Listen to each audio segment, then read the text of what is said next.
পারতাম না। আমরা দেখতাম পুলিশ থেকে শুরু করে আইন শৃঙ্খলা বাহিনী দিয়ে পুরো আমাদের সমাজকে ঘেরাও করে রাখা হতো।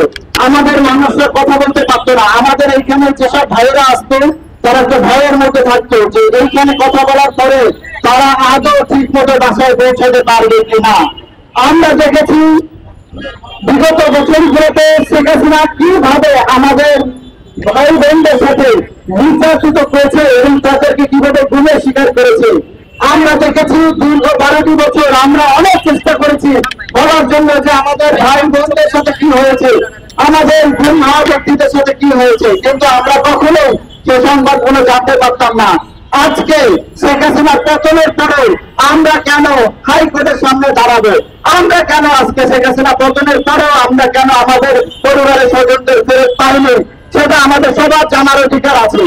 আমরা জানি যে কারা কারা এর সাথে জড়িত। আমরা আগেও জানতাম কারা কারা এর সাথে জড়িত, কিন্তু এতবার বলার পরেও আইন শৃঙ্খলা বাহিনী কেন যথেষ্ট পদক্ষেপ নেওয়া হয়নি?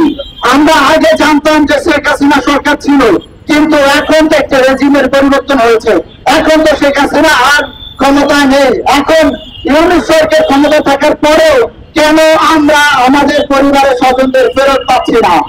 আমরা দেখেছি আয়না